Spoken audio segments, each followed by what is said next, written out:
Welcome to Econverse, a podcast that breaks down the biggest economic trends and current affairs shaping our world.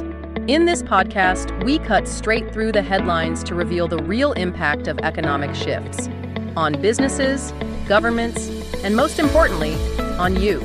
So get ready, tune in, and join us as we make sense of the economy, one episode at a time. All right, strap in, everyone. Today we're doing a deep dive on something that could be huge, a potential trade war sequel.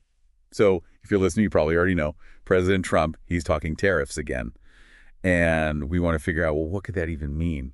We've been digging through all sorts of stuff like think tank reports, economic commentary, news articles, you name it. We've got the good stuff here just for you. What's interesting right off the bat is Trump, he doesn't really play by the usual global trade rules. This whole thing with tariffs, it's kind of like straight out of the 1800s, like there's this old economic theory called Mercantilism. Most world leaders have kind of moved on from that. So wait, are you saying instead of make America great again, it's more like make America 1800s again? Haha, not quite. But he does seem to have this idea that tariffs are the magic solution to bring back all those manufacturing jobs to the U.S. Okay, so let's break this down for our listeners out there. Now, we know you're smart folks, you follow this stuff, but tariffs can get messy real quick. So first things first, what's the real story here? What are tariffs and who actually ends up paying for them? Okay. At its core, a tariff is just a tax on stuff imported from other countries. But here's the thing. It's not the other country that coughs up the cash. It's businesses here in the U.S. that are importing those goods. And guess what? That cost often gets passed right along to you, the consumer, meaning higher prices. Hold on, so we're not just kind of punishing other countries with this. It's like we're taxing ourselves. It can feel that way, yeah. Here's an example. Imagine you're buying a car, right? And it's made under the USMCA, that trade deal we have with Mexico and Canada. Well, the parts for that car, they might cross the border multiple times while it's being built. And every time they do, bam, another potential tariff gets slapped on. So by the time that car gets to the dealership, the price has gone way up. Okay, I'm seeing how this gets complicated fast. But wouldn't that only affect stuff we import? Like things made here in the U.S., they should be fine. Right? Not necessarily, because if those foreign companies get priced out of the market, American companies, they don't have as much competition. And what happens when there's less competition? They can raise their prices too because, well, you've got fewer choices. Wow, it's all connected. And speaking of connections, Trump's strategy with tariffs, it goes beyond just trying to raise some extra cash, right? Right. He sees tariffs as this kind of leverage, like a tool to force other countries into making deals that benefit the U.S. And he also thinks it'll help bring manufacturing back to the U.S., this whole reshoring idea. Reshoring, got it. But a lot of economists, they're not convinced it'll work that way. Because tariffs alone, they don't suddenly make U.S. production more competitive, especially against countries like China. They're powerhouses. So is this reshoring thing more of a campaign slogan than an actual economic plan? That's a big debate. But there's something else to consider. During Trump's first term, there's evidence that businesses that donated to Republicans, they were more likely to get exemptions from those tariffs. Really? Yeah, it makes you wonder who really benefits from these policies, huh? It's like there's this VIP line for tariff exemptions, and campaign donations are your ticket in. Okay, so that's round one, but what about now? This global landscape, it's changed since Trump's first term. So could round two of these tariffs look different? Oh, absolutely. Things have shifted. Let's start with China. Xi Jinping, he's in a much stronger position now than he was back then. He's really consolidated his power, and that likely means he's less willing to just cave to U.S. pressure. Okay, so if Trump tries to play hardball with these tariffs, what could China do? How would they respond? Their first move, it might be to devalue their own currency, something they've done before. Basically, it makes their exports cheaper for us, kind of canceling out the effect of the tariffs. But they've got other tricks up their sleeve, too, other ways to retaliate. Ooh, like what? Give our listeners a taste of what China might have planned. Well, they could hit American goods with their own tariffs. That'd hurt our exporters. Or they could restrict exports of things the U.S. needs, like rare earth minerals, for example. Rare earth minerals. Hold up, got to break that down for our listeners who might not know. Right, so these minerals, they're used in all sorts of stuff we take for granted, like smartphones, computers, even military equipment. And China, they control a big chunk of the global supply, so that gives them some serious leverage if things get heated. So it's not just about economics, it gets kind of geopolitical, right? Exactly. And there's another thing. They could target specific U.S. companies, hit them with penalties, make it harder for them to do business, that kind of thing. This is getting intense. It's like a high-stakes poker game, but with global consequences. That's a good way to put it. And let's not forget about Mexico and Canada, right? They're kind of caught in the middle of this whole U.S.-China thing. It's got to be a tough spot for them. Yeah, they just signed that USMCA deal with Trump, and now he's talking tariffs.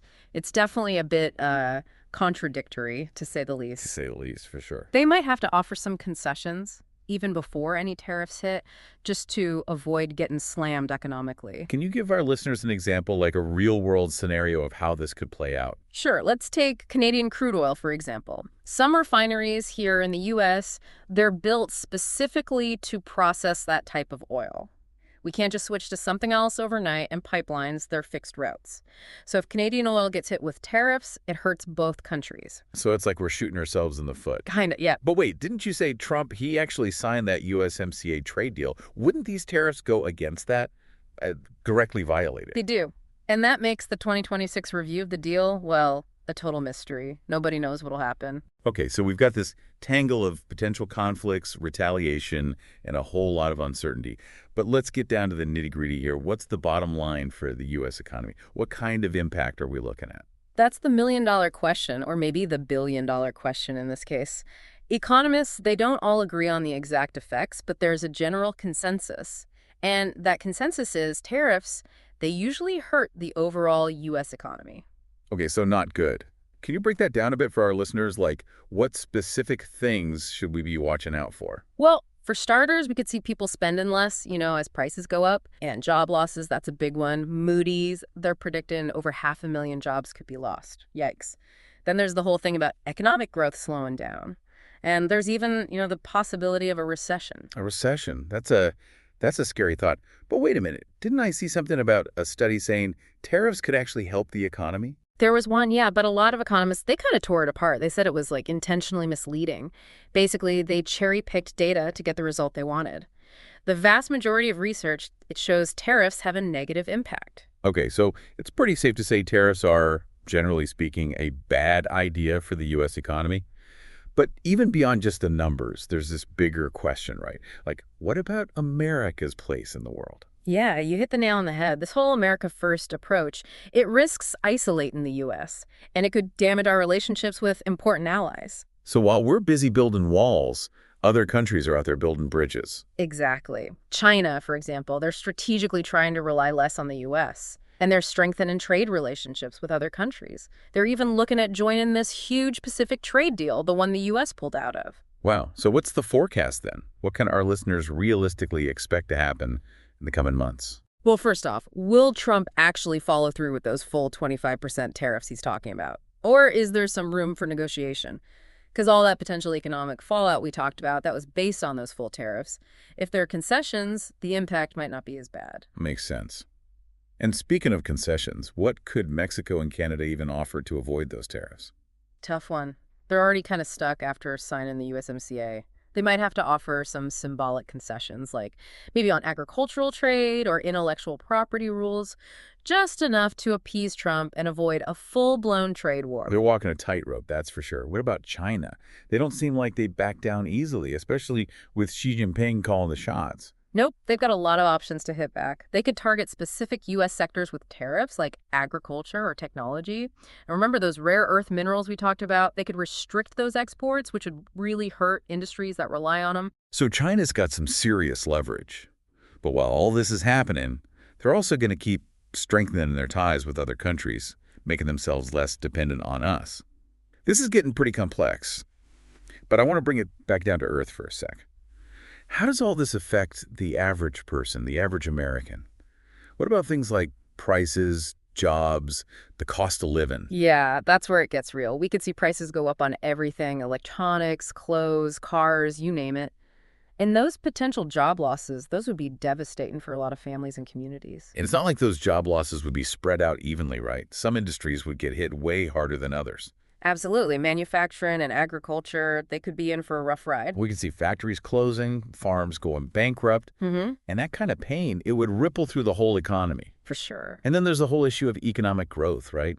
Tariffs could really stifle things, discourage businesses from investing and creating new jobs. It's a vicious cycle. Tariffs lead to higher prices, job losses, slower growth, and that just undermines consumer confidence and makes businesses even less likely to invest. It's like a domino effect. Exactly. It's this tangled web of interconnected factors.